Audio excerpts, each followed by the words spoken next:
अब देखते हैं 18 मिनट में फटाफट खबरें। राजधानी दिल्ली में जैश का आतंकी सज्जाद गिरफ्तार हुआ। गिरफ्तार आतंकी के तार पुलवामा हमले से जुड़े हैं। दिल्ली पुलिस की स्पेशल सेल ने गिरफ्तारी की। जम्मू कश्मीर के शोपियां में 24 घंटों से सुरक्षा बलों का एनकाउंटर जारी है। सेना ने एनकाउंटर में 5 आतंकियों को ढेर किया।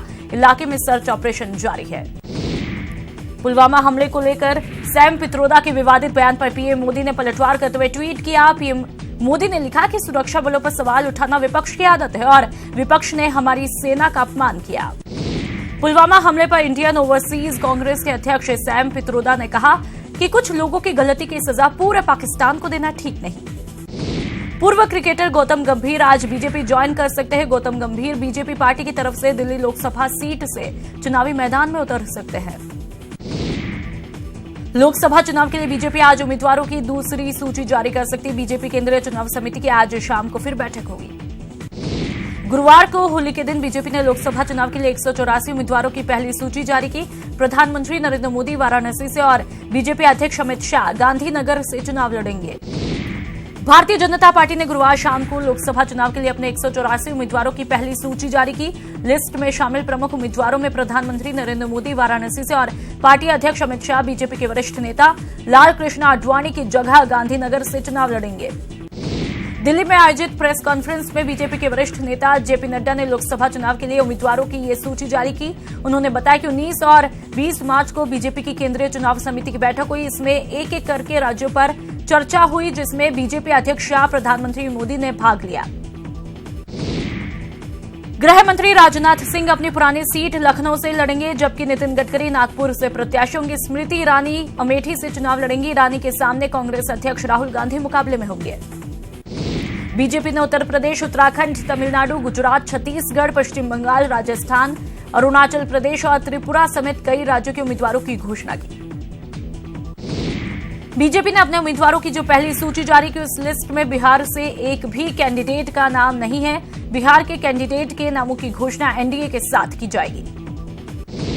वहीं बीजेपी की जारी की गई सूची में राजस्थान की 16 सीटों के उम्मीदवारों के नाम शामिल हैं। इन 16 प्रत्याशियों में से 14 पर पार्टी ने फिर से भरोसा जताते हुए दोबारा से उम्मीदवार बनाया है। प्रदेश के श्री गंगानगर सीट से निहाल चंद मेघवाल को टिकट दिया गया है। गौरतलब है कि वर्तमान निहाल चंद 4 बार सांसद और 1 बार विधायक रहकर श्री गंगानगर जिले का प्रतिनिधित्व कर चुके हैं। बीकानेर सीट से अर्जुन राम मेघवाल चुनाव लड़ेंगे। मेघवाल का नाम घोषित होने के बाद अर्जुन समर्थकों ने खुशियां मनाई। अर्जुन मेघवाल ने कहा, चुनाव जीत कर वे इतिहास रचेंगे। चुनाव के मद्देनजर मेघवाल ने कहा कि चुनाव में विकास और सुशासन ही प्रमुख मुद्दे हैं और बीकानेर की जनता इसी आधार पर उनका चुनाव करके विजयी बनाएगी। सीकर से सुमेधानंद सरस्वती चुनाव लड़ेंगे। स्वामी सुमेधानंद सरस्वती को टिकट दिए जाने की घोषणा होने के साथ ही सीकर की बीजेपी में जश्न का माहौल हुआ। पीपी चौधरी का नाम घोषित होते ही कार्यकर्ताओं ने पीपी चौधरी को बधाइयां दी। जयपुर ग्रामीण सीट से राज्यवर्धन सिंह राठौड़ को उम्मीदवार के रूप में चुना गया है। बीजेपी कार्यकर्ताओं ने राठौड़ को बधाई देते हुए आगामी चुनाव में ऐतिहासिक जीत हासिल करने का वादा किया। जयपुर सीट से रामचंद्र बोहरा को टिकट दिया गया है। रामचरण के नाम का ऐलान होते ही बीजेपी के कार्यकर्ताओं ने बोहरा के आवास पर पहुंचकर उनको बधाइयां दी। इस दौरान रामचरण बोहरा ने टिकट देने के लिए पीएम मोदी और पार्टी अध्यक्ष अमित शाह का आभार भी जताया। टोंक सवाई माधोपुर सीट से सुखबीर सिंह जौनपुरिया चुनाव लड़ेंगे। अजमेर से भागीरथ चौधरी चुनाव लड़ेंगे। जोधपुर से गजेंद्र सिंह शेखावत को टिकट दिया गया है। नाम घोषित होने के बाद से शेखावत के निवास पर बीजेपी कार्यकर्ताओं की तरफ से बधाई देने वालों का तांता लग गया। इस मौके पर गजेंद्र सिंह शेखावत ने प्रधानमंत्री नरेंद्र मोदी का आभार जताते हुए कहा कि पीएम मोदी ने उन पर विश्वास किया तो वो उस पर खरा उतरेंगे और जोधपुर लोकसभा सीट को उनकी झोली में एक बार फिर डालेंगे। जालौर सीट से देवजी मानसिंह राम पटेल चुनाव लड़ेंगे। उदयपुर से अर्जुन लाल मीणा चुनाव लड़ेंगे। चित्तौड़गढ़ सीट से सीपी जोशी को टिकट मिला है। भीलवाड़ा से सुभाष चंद्र बहेरिया चुनाव लड़ेंगे। सांसद बहेड़िया को टिकट मिलने की घोषणा के साथ ही उनके घर, नेताओं व उनके समर्थकों का तांता लगा। 3 बार सांसद रहने के साथ ही बहेड़िया एक बार विधानसभा में भी पहुंचे थे। कोटा से ओम बिरला चुनाव लड़ेंगे। ओम बिरला का नाम आते ही कोटा में बीजेपी कार्यकर्ताओं ने जमकर जश्न मनाया। सांसद ओम बिरला के आवास पर पहुंचकर कार्यकर्ताओं ने जमकर आतिशबाजी की।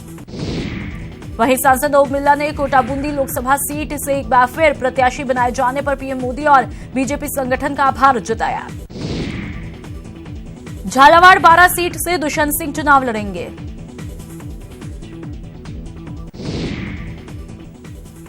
दिल्ली में कांग्रेस सीईसी की बैठक से पहले वॉर रूम में एक बैठक में शामिल होने के लिए अशोक गहलोत, सचिन पायलट और अविनाश पांडे पहुंचे। बैठक में तीनों ने मिलकर उम्मीदवारों के नामों पर चर्चा की।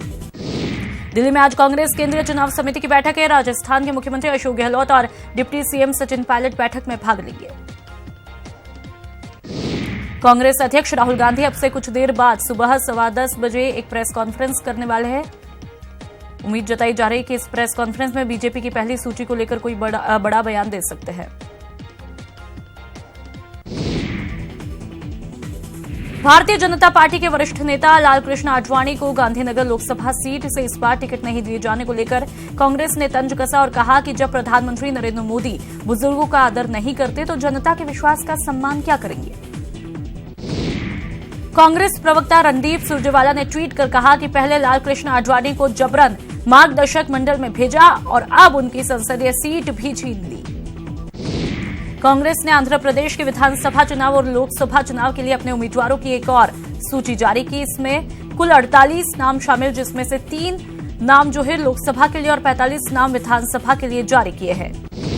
भारत पाकिस्तान के तल्ख रिश्ते के बीच पाकिस्तान ने ऐलान किया कि खैबर पख्तूनख्वा प्रांत में एक मंदिर या सामुदायिक भवन का निर्माण किया जाएगा। ये घोषणा होली के मौके पर की गई।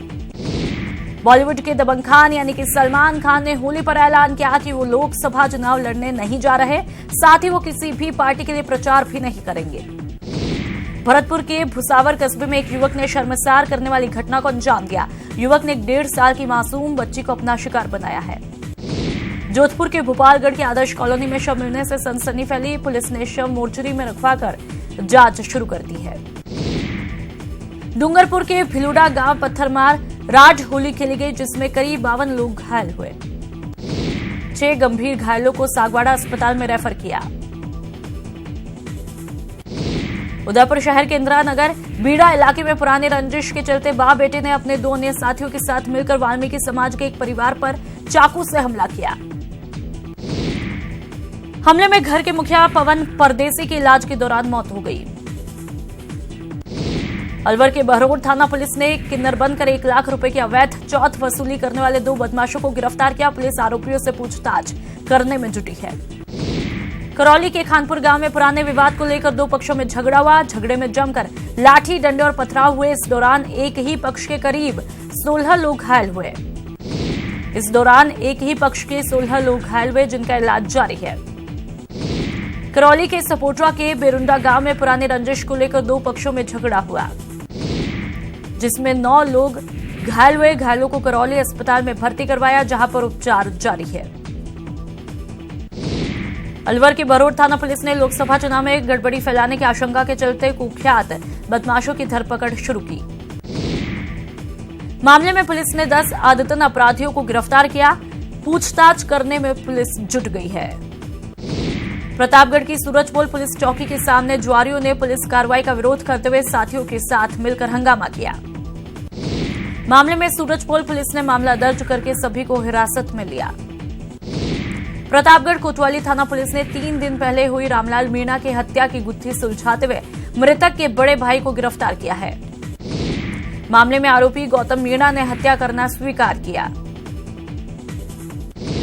अलवर के बांसूर थाना क्षेत्र के अंतर्गत रामपुर गांव में होली की हुड़दंग के बाद 2 पक्ष के लोग आपस में भिड़ गए। इस दौरान दोनों पक्षों में जमकर लाठी डंडे चले, जिसमें 20 से अधिक लोगों को चोटें आई हैं।